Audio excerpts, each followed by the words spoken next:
Hi there and welcome to my channel. If you have read the title of this video, you may wonder what has an old radio to do with Google AI. Well, I will explain it in the next few minutes. Let's first start with the radio itself. It's pretty an interesting thing. It's from the Austrian company Horny and it is a Horny phone. And the type number is WL398T. And of course it's from 1958. And in 1958 people in Austria didn't speak English, so they didn't know what horny means. Well, it was the name of the guy who created the company. So that's for that. I got this radio a couple of years ago and finally I found the time to repair it. And of course it was the usual suspects. All the electrolytic capacitors here were bad. So that's all there were in this radio, and all the other capacitors and transistors and coils and stuff, it's all good. It's good because I know it, because this radio actually works. Again, it's an AM only radio. You only have the medium wave range. Interestingly, the scale goes from 100 to 600, so I guess that's meters, but I thought the medium wave AM range is up to 1000 meters, but not to 100 meters, so I don't know. There is another scale from 0 to, well, 90 or 100.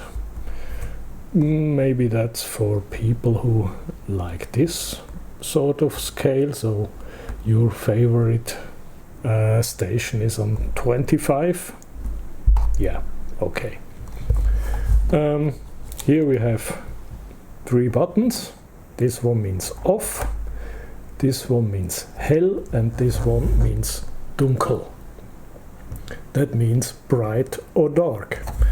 So, well, this radio obviously doesn't have any torch, there is no light, so what does light and dark mean? Well, it's pretty simple. It's a primitive tone control. When you push the light button, you have a lot of high frequencies. When you push the dark button, it removes all the high frequency, all the high frequency, all the noise, and you get a little bit of darker tone. Okay, that's that. Here is the volume control, and if you look at here, you have space for 2 batteries. That's the 4.5 volt flat batteries as depicted here. So the whole radio runs on 9 volt, but it also takes the 4.5 volt center tap, and yes, it basically runs on plus minus 4.5 volts. There is also the original warranty tag. In case of a reclamation, please write the reason for on this control tab here, and then send it in to repair. So I won't do that, I repaired it myself. Well, that's the time when I use all the outputs of my power supply, plus minus 4.5 volt and 12 volt for, well, something else.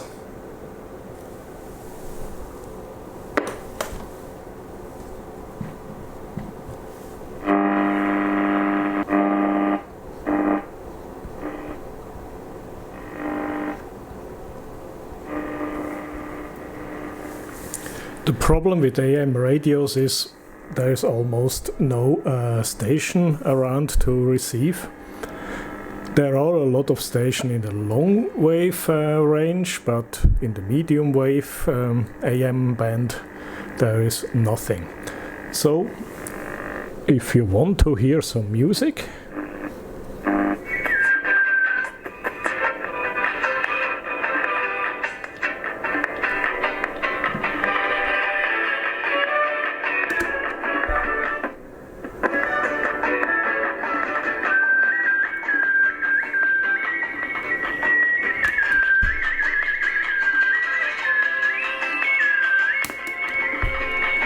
well, I like the dunkel phase more than the hell sound. But where does the sound come from?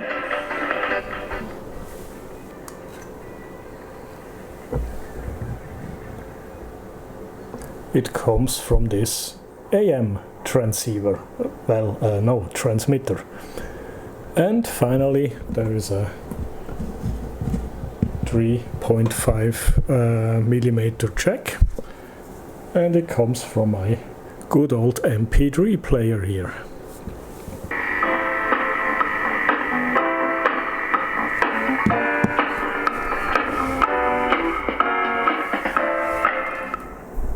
And out of pure curiosity, I tried to measure the old capacitors, and I found some interesting features. For example, this 100 microfarad here measures 160 microfarad. That's not really an alarming value, because these electrolytic capacitors can have up to plus 80% and minus 20% tolerance from the factory, but because this is such an old capacitor, I replace it anyway. More interesting is this one. It's also a 100 microfarad, a little bit a lower voltage, that's why it is smaller. And this one measures 2.1 millifarad, so 2200 microfarad. That's an increase of 20 times or 21 times. And then we have this one here, and that seems to have lost its capacity completely. It has a couple of nanofarads. It should have 33 microfarads, so this one is definitively not good. The reason why some of these capacitors have increased their value is because the dielectric and the aluminium foil inside, they form an insulating layer, and this insulating layer may have become thinner, and when the insulating layer becomes thinner, the capacity increases, but the maximum voltage decreases, so, and probably also leakage current will be worse. And well, anyway, we have to replace this. So I had the idea to try to measure the leakage current, and that's where Google AI came in play. But let's first see what the leakage actually is here. I set up my multimeter to the milliamps or microamps range and put it in series to the power supply and the capacitor to just measure the current that is flowing through the capacitor, and when it is charged and it's still current flowing, that is leakage. This one has about 170 microamps, so that's relatively high.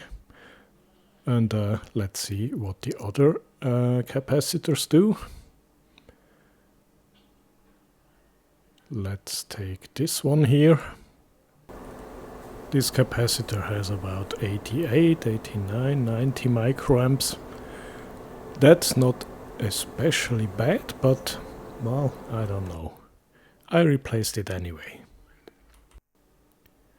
And finally we have this black one here that has lost all its capacity, and of course it also doesn't have a leakage current, so I think it is completely broken inside. And that was the moment when I wanted to know from Google what the normal leakage current of a capacitor is. And that's where things became interesting, because the first answer I got is this here. Yeah, it's a little formula, 0.01 times 100 microfarad times 12 is, well, 1.2 microamps. When I calculate that, I get 12 microamps. And because everything started to behave a little bit strange, I changed my browser. While on Firefox, I suddenly got 6 microamps as a result from the same numbers, as you can see. And on Safari, it calculated correct 12 microamps. And when I tried it again, it suddenly told me it's not 0.01, it's 0.03 you have to multiply. So, well, the whole AI answer is totally unreliable. And that's the problem with those AI answers.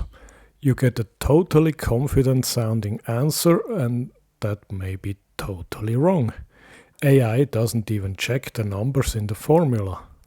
It also takes information from any random website, and if there is an error, it tells you the same bullshit without checking. And obviously it matters what browser you use. That's totally weird. So the conclusion is, you still have to use your own brain. That's it. Thanks for watching.